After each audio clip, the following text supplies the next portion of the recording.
We still going to be here somewhere at some point. Okay, good afternoon, everybody. My name is James Maloy, and I appreciate your attendance showing up for this meeting. Of course, this topic obviously concerns a lot of people, especially here in this community, being so close to the facility, and especially for this church and for the children across the street. It's all extremely very close. But anyway, thank you for coming. I just want to thank Pastor Valencia Brinson for allowing us to use her facility.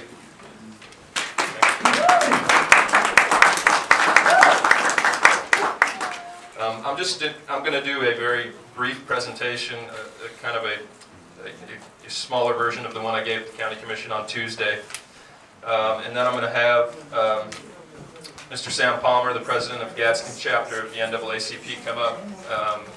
Then we're going to have Mr. Leonard Robinson, who is the vice president of the Concerned Citizens of Gadsden County Incorporated.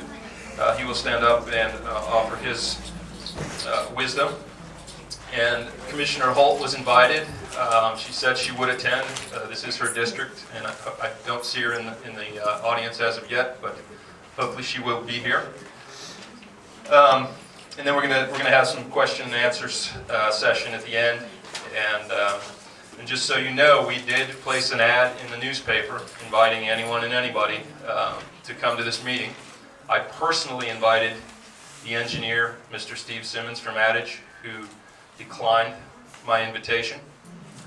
And we also invited the city of Gretna to attend as well, the commissioners and city manager. So I'm not sure who's going to show up, but we'll take it as it comes and we'll go from there. But just to get started, if anybody wants any more information about, in greater depth, I've set up a website for not only our community, but for it's going to be expanding rapidly to help other communities that are struggling with the same type of facilities. The web address is biomess.net, www.biomess.net. If you want to send an email directly to me, my email is admin@biomess.us, so don't confuse those two.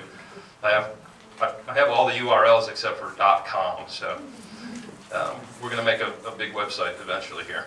And then that phone number, 850-583-1017, that's my number. You're welcome to call me at any time with any questions. If there's anything that I can do for you, please don't hesitate. I'm just going to talk to you just very quickly about how these facilities are funded. And unfortunately, it is my opinion that the business model for these facilities are fundamentally flawed because they rely on our taxes to pay for them. It's not like a normal business that has money, they move to a town, they set up shop, and they operate. Well, they're relying on the taxpayer to really fund these whole things. So they're not economically viable to begin with. And when the fuel costs start to rise and the subsidies end, then what's going to happen? That's an open-ended question. I don't have an answer for that. We've seen what happened in other areas, but we have no idea what will happen. But here's just an example of the way that companies, these are two of the world's largest power companies, okay?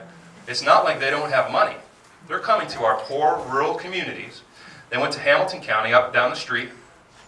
They're receiving a 70% tax abatement, which means they pay no taxes. 70% of their taxes is going to be paid for by you for the first 5 years. So they move into it. When a business sets up, they have to pay property taxes. Like if you bought a house, you got to pay your property taxes. Well, they're coming in, they're saying, well, we're the world's largest power companies, but we don't want to pay our that first 70% of taxes for 5 years. We want you to pay for it. And then they're being kind enough to offer us $1.4 million of our tax dollars back and calling that a favor of giving that money back to the school system. That's not their money. It's your money that they're actually taking from you by virtue of not paying those 70% worth of taxes. Personally, I find it offensive. According to ECHO Law, who's a group that I'm working with on a national level,